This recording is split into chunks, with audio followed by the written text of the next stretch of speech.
So God created humankind in his image. In the image of God, he created them. Male and female, he created them. Genesis, chapter 1, verse 27.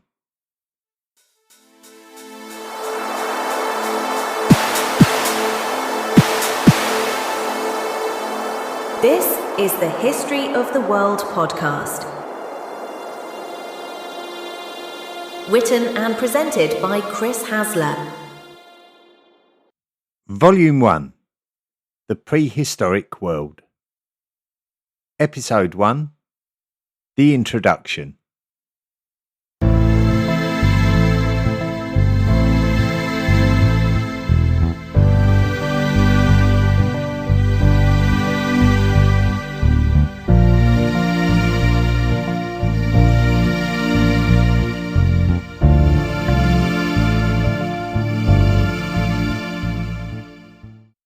Hello everyone, my name is Chris Hasler, and if you've decided to listen to this particular podcast, then you are about to embark on an incredible journey of discovery.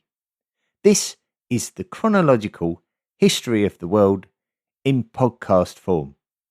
It may well be the podcast that you have been looking for. However, just to make sure, we need to explain what exactly we mean by the term the history of the world. When we talk about the history of the world, what do we mean by the world? Well, if I showed you a picture of the world, you might expect to see a map of the continents and oceans, or you might even expect to see a photograph of the planet Earth.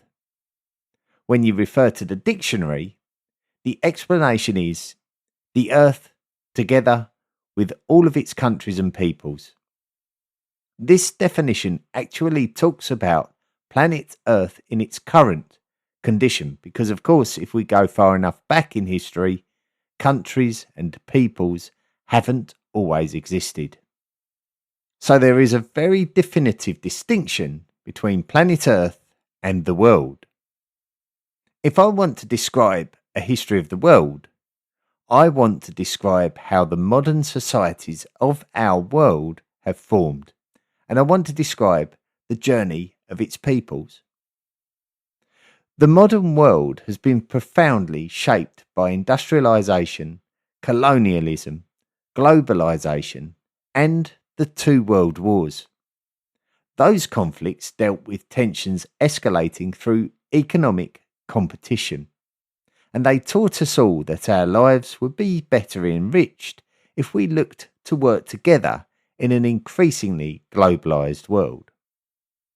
The world of the two world wars was shaped by the desire of developed nations to exploit the wealth of less developed parts of the world, especially as some of those places were revolting against their colonial masters and limiting their opportunities.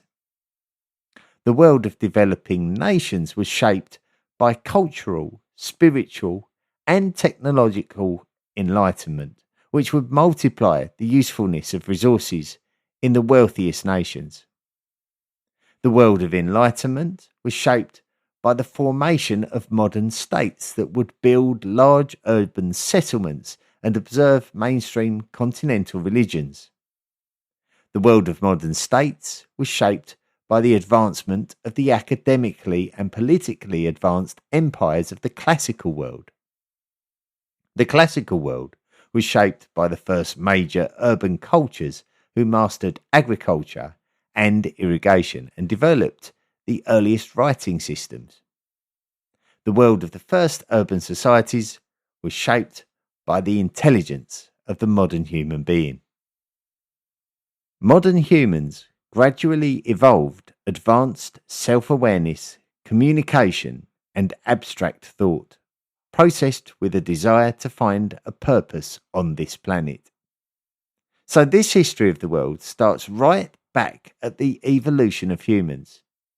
It is the very fact that we are human that has shaped the world we live in today. And in order to understand that world, we first need to understand what makes us human. The creation or evolution of the human being. The modern human being. Did we evolve or were we created? At the beginning of this podcast episode, I read how the Bible describes the creation of human beings. The belief in this literal description of human creation by God is called creationism. Creationism used to be the widely accepted explanation as how we got here by those who read and believed the words of the Bible. God created us and put us here to be fruitful and multiply. We have done just that, growing into a global population of around 8.3 billion individuals who inhabit most of the land masses on our planet.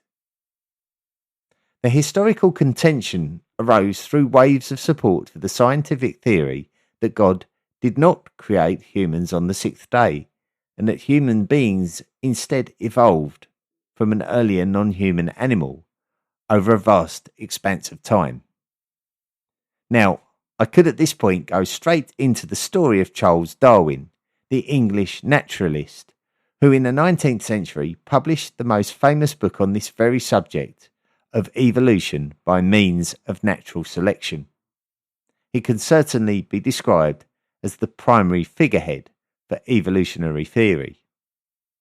However, long before Darwin, the ancient Greek philosopher Anaximander stated that he believed creatures living in the sea, such as fish, were ancestral to humans. Anaximander was alive 2,500 years before Charles Darwin. Later on, during the medieval period, a celebrated Islamic writer named Al-Jahiz, who lived around 1200 years ago, recognized how food chains influenced which creatures survived. He stated that weak animals were devoured by stronger ones, and that mankind was very much a part of this natural struggle. During the Renaissance, various scientists began to publish ideas suggesting that the universe, the earth itself, and all life emerged as a result of natural events without divine guidance. Regardless of this, the widely accepted Christian view remained the creationist explanation given in the book of Genesis. Any scientific contradiction was viewed by mainstream society as harebrained, or worse still, completely blasphemous. Yet creationism and the literal word of the Bible were starting to be questioned, marking a massive turning point in how human beings looked at themselves. Charles Darwin. Enter Charles Darwin, the most celebrated individual to champion the evolutionary theory of humans. His ideas weren't always quite so celebrated in mainstream society, however. Charles Robert Darwin was born in Shrewsbury, England in 1809. Darwin grew up in a relatively liberal religious environment with Unitarian influences. Although wholly Christian, this denomination challenged the standard belief in the unquestionable literal word of the Bible, making it a highly progressive form of Christianity at the time. He was exposed to scientific ideas that challenged typical Christian teachings. He studied biological and geological subjects while at school, gaining great expertise across many aspects of these disciplines.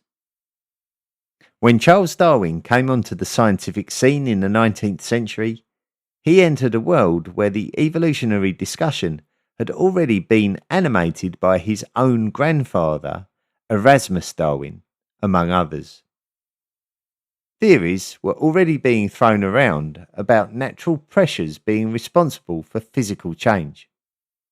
However, all of these early theories were published tentatively. The dominance of mainstream Christian creationist beliefs made challenging the Bible a very dangerous game to play. Furthermore, scientists themselves could not agree on the exact mechanism of human evolution.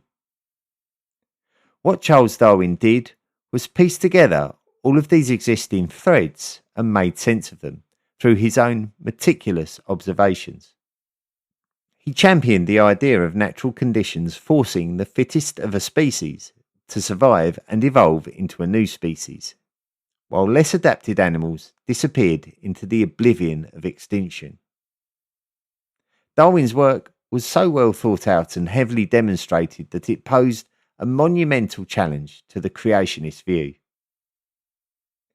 It was through his book On the Origin of Species by Means of Natural Selection or the Preservation of Favoured Races in the Struggle for Life, to give it its full dramatic title, that Charles Darwin made his impact. The most controversial implication of Darwin's work was the claim that humans and apes shared a common ancestor. Although the underlying concept of mutability wasn't brand new, Darwin expressed it with enough evidence to cause enormous controversy between scientists who saw the undeniable logic in it and the creationists who dismissed it as rubbish. Such was the excitement caused by this publication that it soon became a subject for the general public to seriously consider, whereas previously it had been confined to a localised scientific debate. This is how the phrase Darwinism became common shorthand for this branch of evolutionary theory. Those who believed in Darwinist theory began making it their business to look for the fossils that would prove the theory true. We will meet some of the characters involved in this new branch of science called paleoanthropology in our future episodes. To summarise the modern consensus, if it is a question of religion versus science, the religious position has shifted significantly since Darwin's lifetime, while the broad scientific framework of evolution has remained overwhelmingly supported. However, to clarify, this podcast is not set up to upset creationist theory, but rather to discuss the real-world discoveries that have allowed us to map out a chronological history of human beings. This podcast will tell that story, the story of our journey through the combined evidence of genetics, geology, and archaeology. 66 million years ago. We begin our story of the history of the world 66 million years ago. There were no humans in existence. In fact, many of the modern animals that we know and love had not yet evolved. The landscape itself was entirely unfamiliar. While early ancestral varieties of grass did exist alongside the late dinosaurs, the vast open grasslands and savannas of our modern world had not yet evolved. The planet was instead dominated by dense, sweeping forests and ferns. Let's see what catastrophic event happened 66 million years ago that triggered the exact set of circumstances allowing the modern human being to eventually evolve. The map of the world looked entirely different. Africa was separated from Asia, and India was a standalone island continent floating in the middle of the Indian Ocean. I have put together a map which gives a rough idea of what the world looked like back then, and you can access it by visiting the Volume 1 tab on the main menu of the podcast website at historyoftheworldpodcast.com. Just click on the word map next to the episode title. You will certainly recognise the modern continents, but there are some very noticeable differences. How do we know the world looked like this? It is through geological research and the sharing of cross-disciplinary ideas. Some layers of rock on entirely different land masses match perfectly, despite being separated by thousands of miles of ocean today. They were clearly joined in the past, and cartographers use this data to reconstruct historical maps of the ancient Earth. More importantly, this was the twilight age of the dinosaurs. This map of the world was also a map of the dinosaurs' world, but it would be the final map of their world, as something cataclysmic was about to happen. An asteroid roughly the size of a mountain came from outer space on a direct collision course with planet Earth. The asteroid sped through our atmosphere and struck the planet. Such was the unfathomable force of the impact that it set off a global wave of earthquakes and volcanic eruptions. The impact took place to the south of the North American continent. Mega tsunamis, hundreds of meters high, utterly destroyed the Gulf Coast and the neighbouring Caribbean, radiating many miles beyond. Debris was expelled into the upper atmosphere in huge quantities. As it rained back down, it burned ferociously in the atmosphere, subjecting the land to global firestorms. The atmosphere became choked by a thick, suffocating layer of dust and sulphur, blocking out all sunlight for years to come. Many plants that relied on sunlight to photosynthesize died out. The animals that relied on them for food perished as ecosystems collapsed, if they hadn't already been instantly vaporized by the apocalyptic events of the initial impact. As a result, after 130 million years of dominating planet Earth, the non-avian dinosaurs finally became extinct. The crater from this impact still exists. It was identified in 1990 by a team of scientists who traced geological evidence in the layers of rock back to the impact site. The crater is called the Chicxulub crater, and it lies hidden beneath the Yucatan Peninsula of modern-day Mexico. Now, science does not suggest that we evolved from dinosaurs, but something smaller must have survived this mass extinction event to eventually become human. So what could it have been? Primates. To answer this question, we have to look at what a human being actually is and what animal category we fall into. Humans belong to the group known as the Great Apes.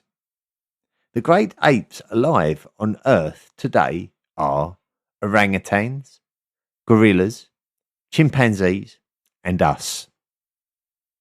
All of these great apes, alongside gibbons, the lesser apes, are collectively known as apes.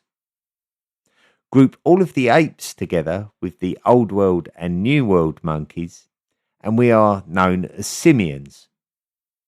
Group the simians with tarsiers, lemurs, galagos, and lorisids, and we are collectively called primates. So let us track the journey of the primates and how circumstances allowed them to develop from very small rodent-sized creatures into animals like us. Purgatorius was a tiny mammal that is believed to have looked like a modern rat or tree shrew. Strikingly, it is believed to have been alive right around the time the asteroid wiped out the dinosaurs. It was roughly 6 inches in length and weighed a mere ounce. While its exact placement is highly debated, Purgatorius is considered a possible early primate relative. Moving forward in time, a fossil discovered in China in 2003 reveals one of our earliest distinct primates. Classed as Archicebus achilles, this tiny tree dweller also weighed about an ounce. It had an insectivorous diet, which explains how its immediate ancestors managed to survive the post-apocalyptic resource collapse of the mass extinction. This animal was alive some 10 million years after the extinction event, roughly 55 million years ago. These early primates were highly distinguishable by their grasping hands, forward-facing eyes for binocular vision, and an emphasis on visual capabilities over the traditional mammalian sense of smell. Over the course of the next 10 to 15 million years, simians emerged as a distinct branch of the primate order. During this period, we start seeing other familiar animals appear for the first time. Lagomorphs appeared, today's rabbits, hares and pikers. Early rodents, bats, rhinos and camels first appeared.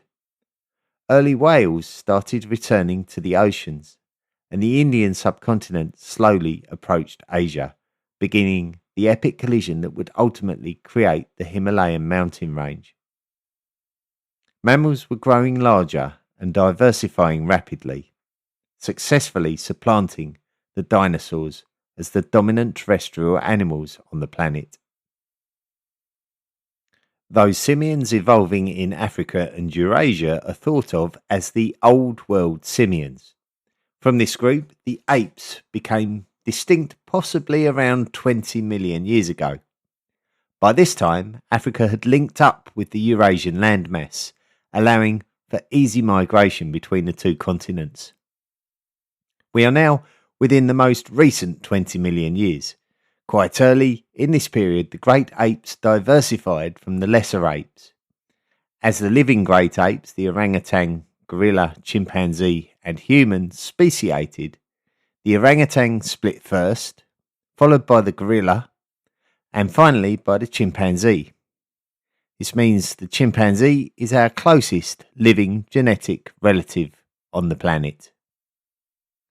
The human being is the proud product of over 60 million years of evolution, tracing all the way back to those resilient, small mammalian creatures that survived the fires of the asteroid strike 66 million years ago.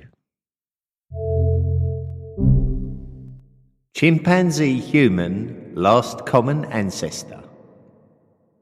Our story now enters the last 10 million years as we try to establish what the last common ancestor of humans and chimpanzees actually looked like. If you were sitting next to a chimpanzee today, you and your evolutionary companion would find that you both descend from a single population of ancestors alive just a few million years ago.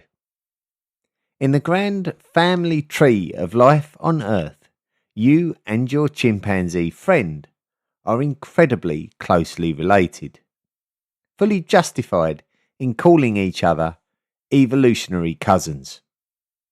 The question of exactly who these prehistoric individuals were and when they lived has challenged the greatest scientific minds for decades. Enter Michel Brunet, a French paleontologist born in 1940. Brunet strongly believed that the vital clues to the emergence of early human ancestors lay in the ancient environments of Central Africa, leading him to explore the area around Lake Chad.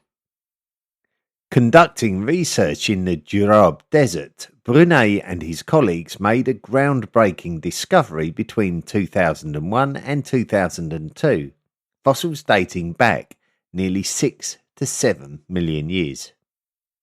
Brunet claimed these fossils belonged to a direct ancestor of human beings. 9 cranial specimens were recovered. Crucially, they demonstrated that the foramen magnum, the opening where the spinal column enters the skull, was positioned underneath the head at an angle strongly suggesting the animal walked upright on 2 legs. The animal was given the taxonomic name Sahelanthropus chadensis. Brunet's claim that Sahelanthropus is directly ancestral to humans excited immediate scientific debate. Because the scientific community is highly competitive when it comes to discovering human ancestors, alternative theories quickly emerged. Some scientists suggested the animal could instead be ancestral to chimpanzees or gorillas, while others questioned the dating of the surrounding sedimentary rock, suggesting the bones could have been shifted or reburied over time. Some even argued it might represent an evolutionary dead end, unrelated to any living ape. When we look at the balance of probabilities, it is highly likely that Sahelanthropus chadensis is either directly ancestral or very closely linked to the root of the human evolutionary line, living roughly 6 to 7 million years ago. While we cannot say with absolute certainty that this specific species is the definitive last common ancestor between us and chimpanzees, it remains one of the most vital, tantalizing clues we have in the early fossil record. Other discoveries. To build a clearer picture, we must look at other hominin discoveries that date after the split from chimpanzees. Around the turn of the 21st century, a French team working in the Tugen Hills of Kenya made another remarkable find. By 2007, around 20 specimens of a new species had been uncovered, dating to roughly 6 billion years ago. The fossil was named Aurorin tugenensis, Aurorin meaning original man in the local language. Scientists were stunned by how remarkably human-like the femur, or thigh bone, was compared to later hominins. Even though Aurorin lived in evergreen forests and remained a habitual tree dweller, its leg anatomy proves it was already well adapted to walking upright on two legs on the ground. Why did our ancestors start standing up? Around this time, Africa's climate was gradually drying out. Dense rainforests were shrinking, giving way to patchy woodlands and open savannas.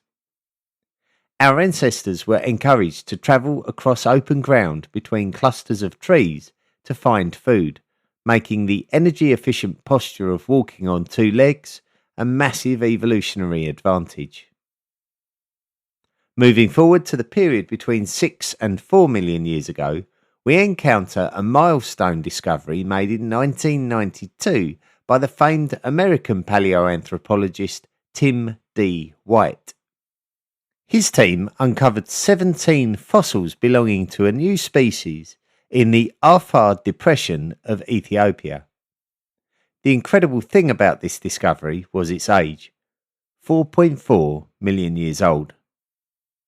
This placed it neatly in the mysterious gap between early specimens like Aurorin and the famous, much more recent Australopithecus lineage. The Australopithecus genus, which dates to around 3 to 4 million years ago, is widely accepted as the immediate group of human-like animals from which our own genus, Homo, eventually emerged. Therefore, finding a clear morphological link at 4.5 million years old was an absolute jackpot for paleontology. It strongly demonstrated that by 4.4 million years ago, our ancestors had confidently diverged from the chimpanzee line.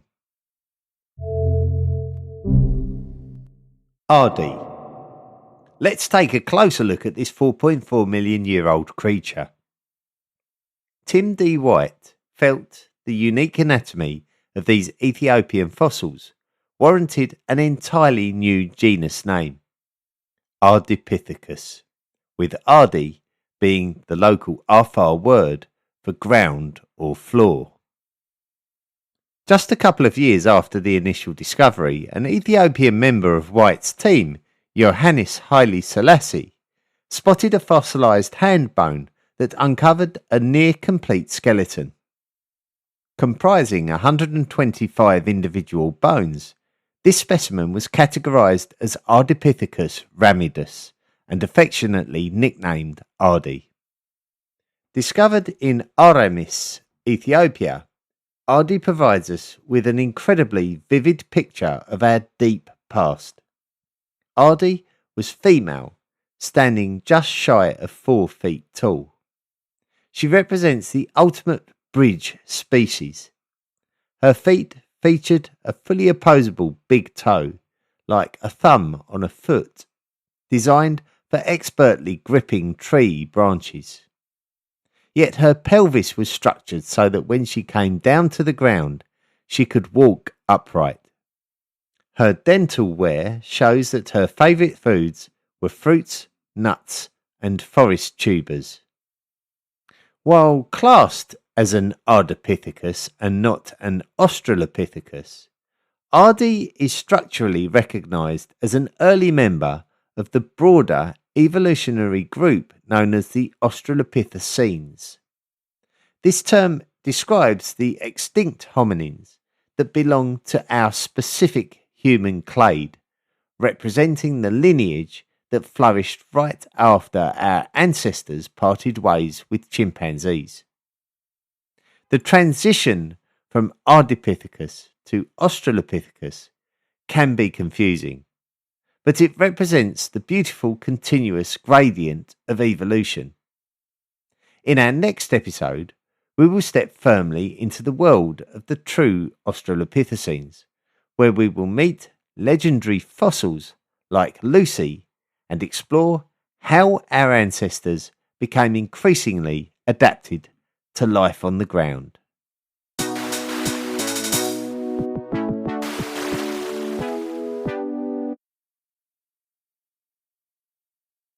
And we're live on match day as Doug reaches for a buffalo wing. He's got it! Oh, and he's gone for a can of Pepsi too! What a finish! There's no doubt about it. It just tastes better. Match days deserve Pepsi. This episode is brought to you by State Farm. Listening to this podcast instead of doom scrolling? Smart move. Another smart move? Getting help from one of State Farm's 19,000 local agents when you choose to bundle home and auto. Bundling, just another way to save with the Personal Price Plan. Prices are based on rating plans that vary by state. Coverage options are selected by the customer. Availability, amount of discounts and savings, and eligibility vary by state. Thank you very much for listening to this, the opening episode of the History of the World podcast. And this now is a large collection of podcast episodes, stretching currently all the way up to the medieval period and beyond. So we're now in the current day recording volume 5, but this of course is the opening episode, volume 1. And so you've got a lot to look forward to in terms of all of the wonderful history that is contained between now and then. So the next episode will be about the Australopithecines. These are directly ancestral to human animals that were around about 3 million years ago. And throughout volume 1, you will be able to follow the story of human evolution all the way up to the precursors to the ancient Egyptians and the ancient Mesopotamians. So it's a really fast-paced journey, I must admit. This particular episode was recorded in 2026, but originally it was written, or the first version was written in 2018. Now you can hear the older version of this, but you have to be a subscriber to the podcast. So if you go to Spotify, subscribe, I think it's only $2.99 a month or something like that. You can access hidden and secret material that has now been deleted from the main feed of the podcast. So please subscribe, listen to the original episode, and find out how much has changed in not just the quality of the podcast recording, but in terms of the research as well. Have we discovered anything new in the 8 years since the original episode was written? Now, you might be interested to know that the podcast has got its own website, historyoftheworldpodcast.com. Go along there, have a little click around. You'll be able to see lots more information relating to the podcast and relating to myself, the writer and the producer. And also you'll see there the Patreon link. So if you'd like to support the podcast and all of its future endeavours, then you may go and do so there by signing up to make a monthly contribution. And when you do, you become a lifelong member of the History of the World podcast Illuminati. That's our own special club for patrons of the podcast. If you're just a listener to the podcast, we call you a hot worlder. So if you're coming along for the journey, you can now officially regard yourself as a hot worlder. If you would like to drop me a line, please feel free to do so. I'd really love to hear from you.